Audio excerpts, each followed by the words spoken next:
Otep à tous, bien-aimés frères et sœurs.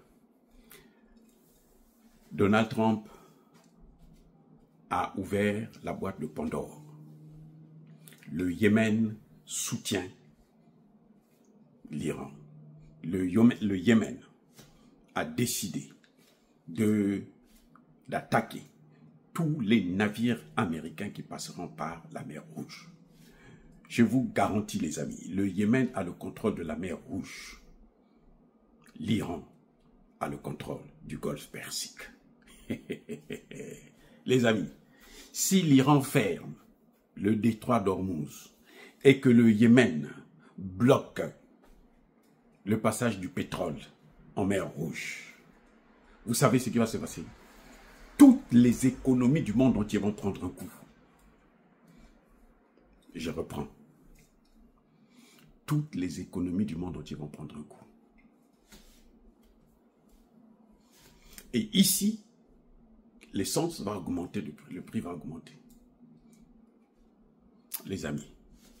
En tout cas, ce qui est certain, c'est que Donald Trump vient d'ouvrir la boîte de Pandore.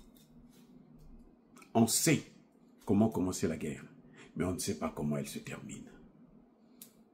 Est-ce que c'est la 3e GM qui est déclenchée? Mais en tout cas, ce que Donald Trump a fait, ça restera dans l'histoire.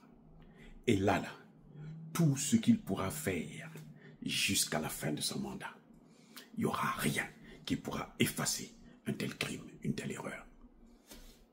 Les amis, les Américains ont voté pour lui pour qu'il règle les problèmes internes, pas pour qu'il aille régler le problème d'Israël.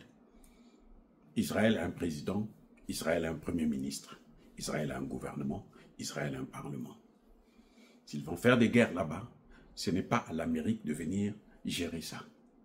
Maintenant, nous attendons Donald Trump sur le plan économique ici. Et que le prix de l'essence à la pompe n'augmente pas. Parce que si ça augmente, ça va être grave pour lui. Qu'il sache que ceux qui l'ont induit dans cette erreur-là ne viendront pas le sauver. George Bush, jusqu'aujourd'hui et jusqu'à sa mort, il n'aura jamais la paix pour avoir massacré des innocents irakiens pour rien. Donald Trump dit que l'Iran est en train de fabriquer des armes nucléaires alors que la directrice de la CIA a dit non. La directrice plutôt, pardon. La directrice de la CIA l'a contredit. Le directeur de l'Agence internationale à l'énergie atomique a dit il n'y en a pas. Mais il est quand même parti bombarder. Et quand il va bombarder là où il y a le nucléaire, il est en train de déclencher la radiation dans toute une zone. Et ça, c'est un crime de guerre. Maintenant, les amis du Yémen et de l'Iran, notamment le Yémen s'est déjà prononcé qu'il agira. Et maintenant, attendons la suite. Les amis, soyez bénis.